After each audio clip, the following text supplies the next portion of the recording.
Assalamualaikum warahmatullahi wabarakatuh. Salam dan bahagia untuk kita semua. Baik, di sini kelompok kami akan mencoba untuk mempresentasikan tentang literasi kekerasan untuk anak usia dini.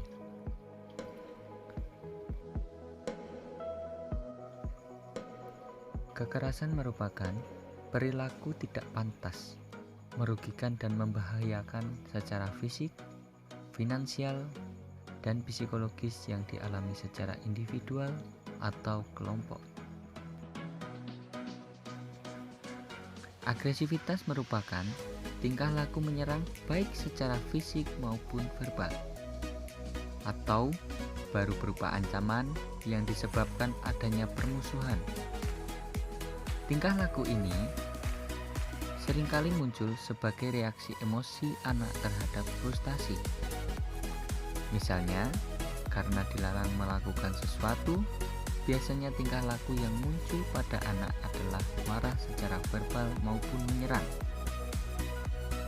temper tantrum, dan merusak. Hal ini disebabkan karena tingkah laku agresif yang sebelumnya mengalami penguatan.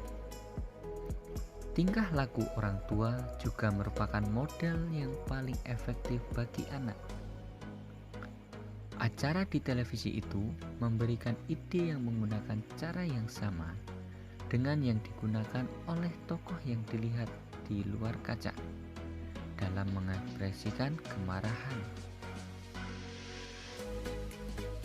Undang-Undang Republik Indonesia Nomor 35 Tahun 2014 tentang Perlindungan Anak. Kekerasan adalah setiap perbuatan terhadap anak yang berakibat timbulnya kesengsaraan atau penderitaan secara fisik, psikis, seksual, dan penelantaran, termasuk ancaman untuk melakukan perbuatan, pemaksaan, atau perampasan kemerdekaan secara melawan hukum. Kekerasan terhadap anak terbagi atas kekerasan fisik, penelantaran, kekerasan seksual, dan kekerasan emosional. Pemikiran Ki Hajar Dewantara menjadi dasar dalam memberikan pendidikan nirkekerasan melalui pendidikan yang memanusiakan manusia. Ada hubungan di antara manusia yang penuh cinta atau unconditional love, hati yang penuh pengertian atau understanding heart, serta reaksi pribadi yang efektif atau personal relationship di antara pendidik maupun orang tua kepada anak. Selain itu, proses memanusiakan anak harus beriringan dengan upaya menemukan self-hidden potential excellence, mutiara talenta yang tersembunyi di dalam diri setiap anak, sehingga anak tidak berkembang dengan paksaan, melainkan dari passion dan minatnya. Melawan budaya kuasa dan kekerasan melalui pemikiran pendidikan Ki Hajar Dewantara yang terkandung di dalam ajaran-ajarannya, seperti pertama, trisentra pendidikan, yaitu lingkungan keluarga, sekolah, dan masyarakat. Kemudian kedua, trilogi kepemimpinan, yaitu Ing Ngarso Sing Tulodo, Ing Madya Mangunkarso, dan Tutburi Handayani. Pendidikan seharusnya tidak mengambil langkah brutal dalam mendidik atas dasar peranannya sebagai pemimpin dalam belajar. Ketiga, trisaksi jiwo, yaitu cipta, rasa, dan karso. Dan keempat, tringo, yaitu ngerti, ngrasa, nglakoni. Daya cipta berkaitan erat dengan dimensi akal yang diimplementasikan dalam sikap ngerti. Daya rasa berkaitan dengan hati dan terefleksikan dalam tindak ngrasa.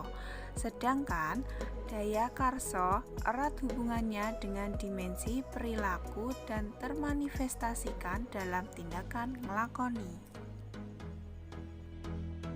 Sosok Ki Hajar Dewantara tidak bisa kita lepaskan dari perjalanan panjang pendidikan Indonesia dengan simbol pemikiran Tutwuri Handayani di belakang memberi dorongan. Ing madya mangun karsa, di tengah menciptakan peluang untuk berprakarsa. Ing ngarsa sing tulodo, di dalam memberi teladan. Kriteria pendidikan pengasuhan anak oleh Ki Hajar Dewantara yaitu: pertama, pendidikan kebebasan atau merdeka; kedua, pendidikan kemanusiaan atau humanisme; ketiga, pendidikan spiritual atau kodrat alam; keempat, pendidikan budi pekerti; kelima, pendidikan sosial atau kekeluargaan; dan yang keenam, pendidikan kepemimpinan atau Tutwuri Handayani.